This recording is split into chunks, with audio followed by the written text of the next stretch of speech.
मेरी चमकती दिल्ली के स्लोगन के साथ कांग्रेस दिल्ली की सड़कों पर लोगों के बीच में जा रही है। हमारे साथ अनिल भारद्वाज हैं, दिल्ली कांग्रेस के वरिष्ठ स्पोक पर्सन भी हैं और मीडिया कोऑर्डिनेटर भी हैं। अनिल जी, किस तरीके से जनता के बीच आप लेकर के जा रहे हैं, क्या मुद्दे हैं? क्योंकि आम आदमी पार्टी का कहना है कि बीजेपी ने 15 साल में कुछ काम नहीं किया। नहीं, हम तो कह रहे हैं दोनों ने नहीं किया।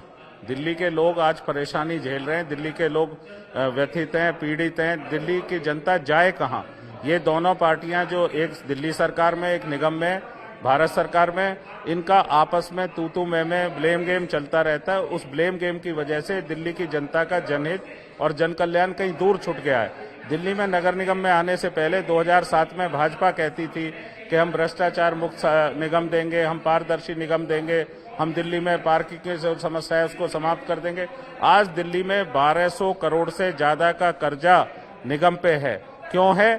क्योंकि सारे निगम के जो जिस तरह से भ्रष्टाचार है, अगर आप देखेंगे तो चाहे वो पार्किंग हो, पार्किंग में भ्रष्टाचार है। 100 पार्किंग बनाने की बात करने वाली पार्टी ने 15 साल में 12 पार्किंग बनाई है, 13 पार्किंग बनाई है।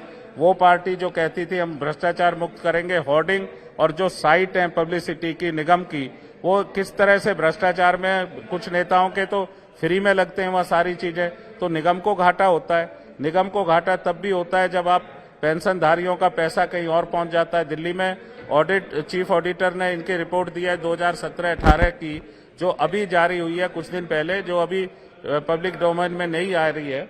आप देखिए कि उसमें बड़े भ्रष्टाचार की पेंशन में बात की गई है। जो 2 बैंकों में खाते हैं उसमें से कहा गया कि सैकड़ों करोड़ रुपए कहां गए, उसकी जानकारी निगम नहीं दे पा रहा है। ये चीफ ऑडिटर कह रहे हैं। तो ये जो इतने बड़े लेवल पे भ्रष्टाचार है, एक स्वच्छता जो बुनियादी काम था, जो स्वच्छता साफ सफाई जो निगम का बुनियादी काम था, आज हालात ये है, भारत सरकार ने स्वच्छता अभियान पे इतना पैसा दिल्ली में दिया, लेकिन दिल्ली में घर में से निकलते ही घर में, गली में, मोहल्ले में, बाजार में हर जगह कूड़ा है। कूड़े के टावर बन गए दिल्ली के एंट्रेंस पे। क्या हालात है? ये निगम का निकम्मापन है। सर, आज बीजेपी ने पूरी अपनी टीम जो है वो दिल्ली की सड़कों पर उतारी है। राष्ट्रीय अध्यक्ष से लेकर के तमाम मुख्यमंत्री आज बीजेपी के लिए सड़कों पर प्रचार करेंगे। कांग्रेस के सीनियर लीडर्स कहाँ हैं, कहाँ पर वो प्रचार करेंगे? क्योंकि दिल्ली कांग्रेस के कई सारे लीडर्स जो है वो सड़कों पर नजर नहीं आ रहे। हमारे बहुत स्पष्ट रास्ता है।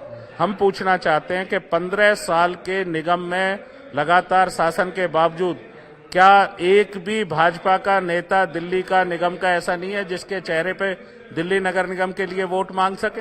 क्या एक भी नेता ऐसा डेवलप नहीं हुआ जो साफ हो, स्वच्छ हो, जिसके नाम पर लोगों के बीच जाके कह सके? आज भारत के प्रधानमंत्री के पोस्टर दिल्ली में बड़े बड़े करके लगाए जा रहे हैं। आप प्रधानमंत्री जी के नाम पर दिल्ली के निगम में वोट मांग रहे हैं। आपकी हालत जर्जर है, खोखली है, निगम खोखला है, निगम भ्रष्टाचार में आकंठ डूबा है। इसलिए ये हालात पैदा हो गए कि आज दिल्ली नगर निगम के लिए पोस्टर लगाकर, आप बड़े बड़े पोस्टर लगाकर प्रधानमंत्री जी के नाम पे, ये ठीक है संगठन मांगे, ये ठीक है संगठन के बड़े नेता घूमे, वो अपनी काम करते होंगे, लेकिन प्रधानमंत्री जी के नाम पे निगम का चुनाव में वोट मांग रहे क्यों? क्यों भैया? उन्होंने जो स्वच्छता अभियान के लिए पैसा दिया था वो कहाँ गया? दिल्ली तो स्वच्छ नहीं हुई जो निगम की जिम्मेदारी थी। प्रधानमंत्री जी को इनसे ही पूछना चाहिए कि इतना पैसा स्वच्छता अभियान में दिया, दिल्ली में तो कूड़े के टावर खड़े हैं, पहाड़ खड़े हैं, दिल्ली के हर गली मोहल्ले में कूड़ा है, तो उसका जिम्मेदार जो है वो वोट अपने नाम पे, अपने नेताओं के नाम नहीं मांग रहे। और कांग्रेस पूरी मजबूती से लड़ेगी। कांग्रेस का दिल्ली का नेतृत्व, दिल्ली के हमारे नेता सक्षम है। वो अपील करने के लिए जनता उनके नाम पर, उनके काम पर, उनकी ईमानदारी पर वोट करेगी कांग्रेस के नेताओं पर। मेरी चमकती दिल्ली फिर से दिल्ली में खड़ी होगी। कांग्रेस के वरिष्ठ स्पोक पर्सन और मीडिया कोऑर्डिनेटर अनिल भारद्वाज, इनका साफ तौर पर कहना है कि बीजेपी मुद्दों पर नहीं बल्कि राष्ट्रीय स्तरों के नेताओं के नाम पर चुनाव लड़ रही है। अगर चुनाव लड़ना है तो दिल्ली के मुद्दों पर लड़ा जाए, दिल्ली की जनता के बीच जाया जाए। कैमरा पर्सन गौरव गुप्ता के साथ सुशांत मेहरा, दिल्ली।